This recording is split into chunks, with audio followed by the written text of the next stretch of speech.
We now understand the game plan for silver in order to chart its path for the rest of this year. We'll talk about it as we explore.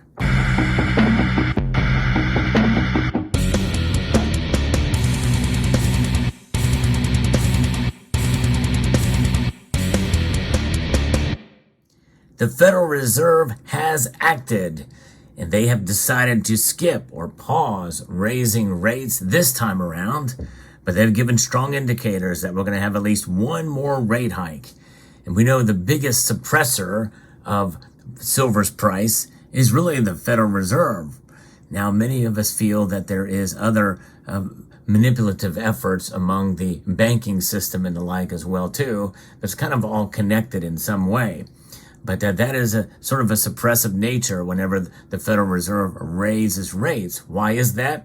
Well, because it adds strength to the dollar.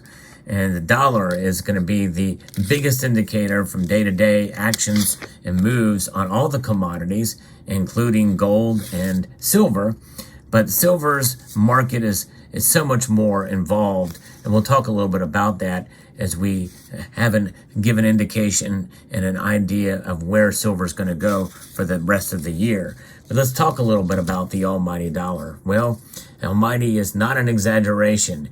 It is the dominant currency. Like it or not, it is the king of all the currencies for sure. But regardless, it is losing value at a rate of 3.7% year over year, which is up from where it was over the previous month, and that was 3.2%. In other words, inflation is getting out of their control in spite of 11 times that they have raised rates, the Federal Reserve has, which means they don't have a really good handle on inflation. And there's indicators that we could probably see a market downturn generally overall, which will likely be good for silver, although in the short term it might actually strengthen the dollar even more, which might be bad for silver in the short term. Whenever we see market downturns, people tend to run to the safety of cash. It's a psychological move, and cash is not quite as safe as it was last time this happened during the pandemic, because now we do have inflation running at a 40-year high, pulled back a little bit, but nonetheless, there are other indicators that are seeing it continue to strengthen. Now, why did the Federal Reserve pause? Well, they wanted to kind of give an indication and see what the markets are going to do. There's a lot of unknowns here that they don't know, and that's going to give them an idea of how they're going to handle things next year in 2024. But many predict that they will actually pivot and cut. If they do cut, then that means that silver is likely going to go up and follow gold drastically. Now, the other indicators for silver are indeed related to its supply-demand fundamentals as an industrial metal. Silver has a dual role. It has the role as a monetary metal, which most of us see it as through the lens as what I refer to as commodity money or dormant money. You know, it's not being used for transactions day to day, but however, silver indeed is a store of wealth, and it has, and you can buy it with coins that have denominations on them of all different sorts, from $1 here in the United States. But we know if they can monetize silver with even such a low denomination, they know the value of the metal is much greater. And these are often traded at a premium. Silver Eagles are. And there wasn't too long ago where they were traded at quite heavy premiums. But regardless, silver as a metal, indeed seen as that monetary metal, but also, and even more importantly, seen as a industrial metal, as a commodity, more importantly with regards to price. What will those supply-demand fundamentals look like in the coming months? Will supply chains continue to heal? Or will other things come in to provide hiccups into the system, bottlenecks in the supply chain? Watch China. Watch China very carefully. Indian demand for silver has scaled back this year. And that was part of the reason why we saw this squeeze movement. You know, a lot of people thought that the silver squeeze movement was you and me. No, it was mostly Indians buying silver. We don't have that this time. So likely, we're not going to see my prediction of $28 silver by the end of the year. And that makes me very sad because I've been making predictions every year since 2020 on silver and have been wrong every single time. I've also made also made predictions for gold and have been right 2 out of the 3 times. But I think it's much easier for gold because it's a more stable asset than silver is. There's a lot of complexity in the silver market. It's a very tiny market, but there's a lot of indicators and things that can affect the price. And some of that with regards to technical analysis and trends, I'm very much wet behind the ears on. But even that can all be thrown aside if you see psychological things or some sort of geopolitical event that can have an effect, or supply chain fundamentals or disruptions that can occur at any given point in time. And that's like that with any commodity, as we know. But regardless, silver is an amazing metal. And if you look at a chart since before 2020, when it was this massive dip, it's been trading well below, $18 an ounce. And right now, after the big uptick of and towards the end of 2020, after its massive dip, we are now seeing over the past year, it's not gotten below $18 and change. Where it was the high before 2020, it is now the very big support that we've seen since then. In other words, and as we move forward, we've not seen anything lower than about $20 since March of this year. And it did get up over $26 at one point in time back in May. And so that was as close as we got to my prediction of $28. But there's not much that I see that as we start to see it kind of consolidate with these patterns here coming together, it's likely not going to trade. It's tightening up a bit here. Movements are not quite as wild in the past month or so. So I don't know what that means. At the indicators, we could see another kind of big uptick and run, much as we saw towards the March when it got to the low to mid 20s, and then it rocketed back up to $25 and $26 an ounce. We'll see how that plays out.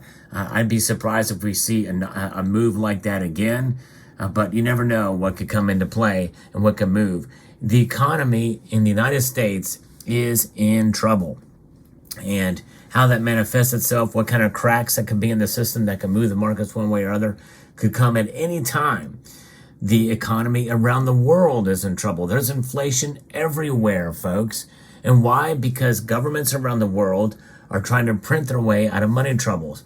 They're operating under the guise of modern monetary theory, which is really not modern at all. It's not very theoretical, and it definitely does not help money, that's for sure. It is the epitome of horrible money policy, unsound money. This is unsound money. This is sound money. Amidst the price fluctuations, the value of it is something that transcends the price. And the more we understand that, the better off we're going to be as we continue to hold on to, at the very least, our silver. But I'm not holding out much hope that silver is going to reach my prediction of $28.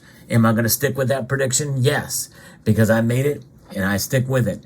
So I very well could be wrong again on silver for the end of the year. But each year I kind of pull back my predictions to try to be a little bit more conservative of it. But there's many of you that feel we could see over $30 yet this year. So anything could happen that can move the needle one way or the other. But one thing's for sure, as you stack, the best way to preserve your wealth with silver is to buy using a dollar cost averaging strategy.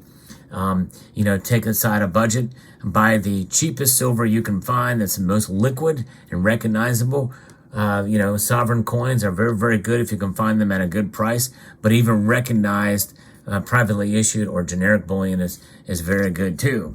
Now, there's other types of silver to buy too, and those are for collectors, and I am a collector for sure.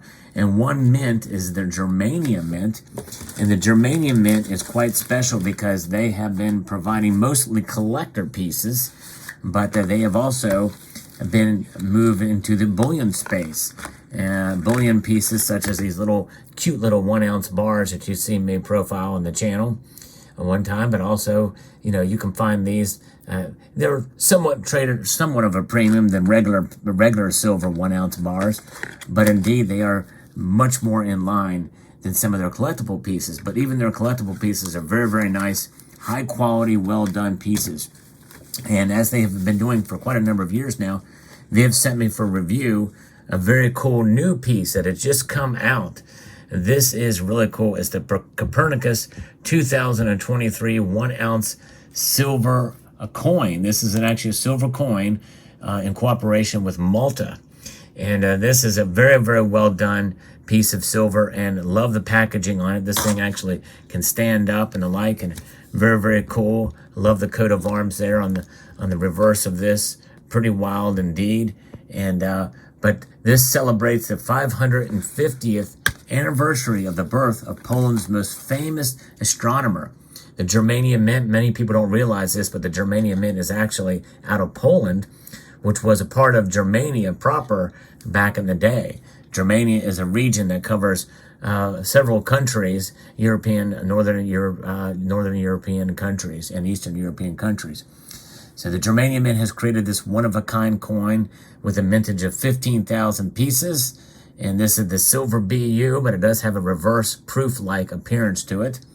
Nicholas Copernicus launched the scientific revolution and had a significant impact on its development. The most important achievement is the heliocentric theory, which stated that the Earth and other planets revolve around the sun, not the other way around, as was believed at the time. Copernicus published this theory in the work De Revolutionibus Orbium Celestium. The obverse of the coin depicts the figure of the illustrious scientist looking towards the sun, as you can see there. Very, very nicely done.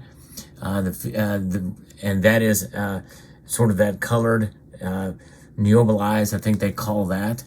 But very, very cool. And then the reverse here, as you can see, features the entire solar system as it is known in the 16th century. The coat of arms in the Central Bank of Malta and the mint mark of the Germanium Mint, you can see there, or are not prominently featured, but there you can see it. I like how they do that. And it's a very, very well done piece. Excellent craftsmanship and quality, second to none to the Germanium Mint. Do an amazing job with the detail of this piece through and through. Reeded edge about, and just very well done. Nice piece. So there you have it. So overall, silver, and it's many different forms. And I think if you're not buying silver, it's probably a good time to hold on to it. But I think we might see silver's price kind of hang out where it is now, maybe go up a little bit. We'll see here. Although I'm holding out hope and cheering for $28 silver, just so I can say that I am right for once. So let me know what your thoughts are in the comment section below. I hope you found this video informative, insightful, and educational. And I want to extend a multitude of gratitude to you all for watching, and to encourage you to please rate, share, comment, and subscribe.